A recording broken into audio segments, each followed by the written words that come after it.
Here with the head coach of the Providence Friars, Ed Cooley. Coach, thanks for spending some time with us. There's so much to be excited about with Providence. You've been to 4 straight NCAA tournaments. Just the recruiting continues to get better and better. There's a lot of people who have that belief and vision in Providence basketball, but the man really at the forefront of that is you.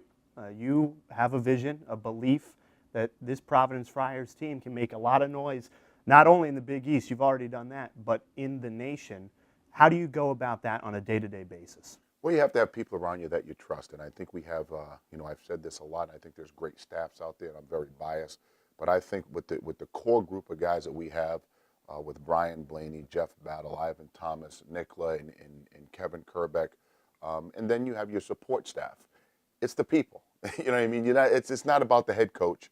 I just was fortunate to be given the title, but everybody here is on the same page, paddling the same boat, and we're just trying to do something unique. You know, it all starts with recruiting, and then it starts with your culture. You know, if you have a culture of consistency, gratitude and appreciation, I think anything's possible. When you're on the recruiting trail, how do you sell? If I'm a recruit, how are you selling me on Providence basketball? The people. You know, I think everybody has beautiful buildings. Everybody's going to have a nice facility at the level of which we play. I think you got to trust the people, and you know, I think people change your lives, not building. Not buildings and not a nice piece of grass or a dorm. The people in those places will change you. And at Providence, small is big. You know, we are the smallest school in the Big East, but we're also one of the most unique schools in America. Because of our size, our young men are able to be special. And that's what we sell. We don't want to be good, we want to be great. And you know, we're going to trust the process to get to greatness. Let's take a look at the guys you have right now. We'll omit Casey Woodring, but you return everybody. He returns everybody. How special and rare is that in today's college basketball landscape that a team that went to the NCAA tournament returns everybody? Well, you know, we're fortunate. You know, Rodney Bullock coming back for his 5th year, and you know, Kyron Cartwright, you know, going to get his degree. Emmett Holt and Jalen Lindsay, it all starts with that leadership. And, you know, to bring in Alpha, who's really developed, and Khalif Young, who's developing, and getting Drew Edwards back and Malik. We have some depth, but, you know, you're still playing in a league that sent 17th to the tournament. You got to be persistent. You got to be tough. You got to win your home games. You got to get lucky in a non-conference, and especially in your conference, you know, preseason tournaments. The fact that we have everybody back doesn't guarantee anything other than it gives you an opportunity because you have experience. And we'll have some fun with Coach a little later with John as you go to the, where are you taking us? We're going to LaSalle Bakery. They got great breakfast sandwiches. So for all of you that are coming to Friartown, check out LaSalle Bakery. The sandwiches are phenomenal. Okay, we'll have some fun with Coach then. I'll get you out on this. One last Big East related question. Yep.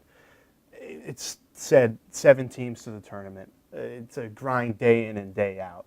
But when you take a step back, a lot of really good coaches that are the nucleus for these programs. Is there a mutual respect between the 10 of you as well? Absolutely, a great respect. You know, when Dave Gavitt, God rest his soul, started this conference years ago, he always says this was a coaches' league. And when you look at the legendary coaches, and God rest his soul, and Coach Massimino, having recently passed away, you know, those guys are legends. John Thompson, Jim Boeheim, Jim Calhoun, and to be part of this coaching tree here at Providence, it's a special group of guys, and we do have respect for one another because you see how hard we all work. Well, as always, we appreciate the time with Coach Cooley. Looking forward to LaSalle's Bakery a little bit later. Thank you. Thanks, Coach. Thanks.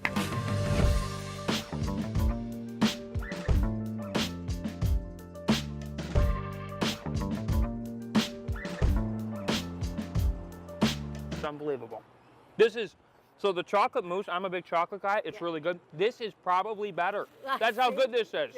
And they're going away because the summer's ending, but mascarpone, very top. Come on. Come on. And here's Coach Cooley rolling up. They're just like feeding me. I told you should try the breakfast sandwiches. They're pretty good. Oh, the breakfast we've heard. This is Cheryl, and we're just. How you doing? This place, the bakery itself, the business 70 plus years, and it sounds like Providence college students just come here all the time. They do. I'm here a lot. You're here a lot. Yeah, this one, I go to this one and the one over there on Smith Street. I'm gonna try to get washed off. Let's head in and have a little bit of lunch. Let's do it. I think I'm gonna go somewhat healthy. I'm gonna go the old spinach with some pepperoni. I think I'm gonna order my bride an almond croissant. I like that. She texts me. So let me show you the text. Yeah, let's see the text. See, you see that? Love of my life. Love of my life is in my phone. You know what? I saw like a Twitter poll the other day, and they were saying, "What do you have your significant other in your phone as?" And "Love of my life" was not an option, but it's the best one I've ever seen. That's Coach Cooley. You gotta have game, man. You gotta have some game. Oh, sorry, I forgot you at lunch today. Bring me an almond croissant. Almond croissant coming up. I really like it. I love it. I love the brand. You know my husband, I'm gonna go home, he's gonna fight me for it. He's not gay. You know what? Stay tough. I'm staying. Tell him if he wants to have the bookstores around the corner, Right. right? I know. See that right there? A little close up right there. That's yours. See that right there? I'm gonna grab one of those. Yeah.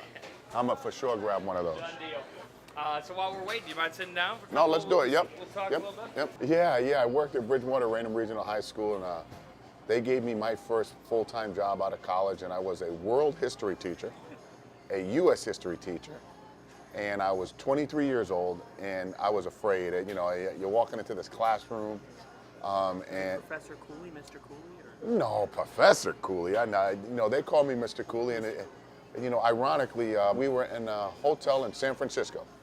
We're going up the elevator, and this kid says, "Mr. Cooley." Mr. Cooley. He goes, "You were my student teacher at Bridgewater Raynham Regional High School." It's unbelievable. Small world.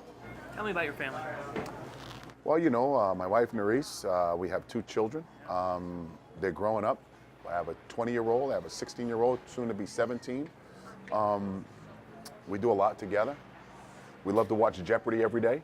My wife got me into the Game of Thrones, watching the Thrones a little bit, watching little Ray Donovan, Nice. little Billions. One of the better ones I watched is only one series. I think everybody watching should watch this. The Night Of. The Night Of.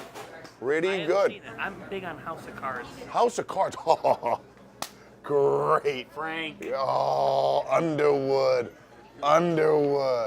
I love it. It's my favorite show. I love the love it. leverage. You know what? It talks to you about the abusiveness of power. Great.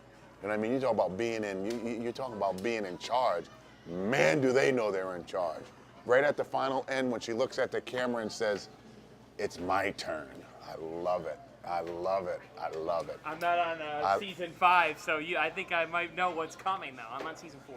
Are you really? Yeah. I don't want to blow your game up, though. I don't want to blow your game up. If you didn't coach basketball, what would you coach?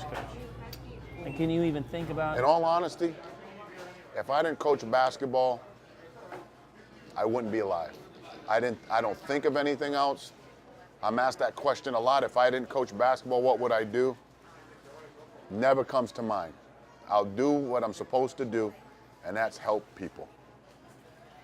At the end of the day, that's what we all have to do. You want a bite of a calzone with me? I would love. My man. Coach. This is good. Yeah. A1. She said it was crispy, but I like crispy. This is really good. You guys want a bite? $2. Number one bite? Yeah, couple bucks. Gotta make some money, man. You cook? No. Yeah. You know what I Grill? do best? No. I boil water. Get your water A going. little salt in it. Put whatever you want. I love it. Love it. Thank you. Coach Cooley. Go Friars.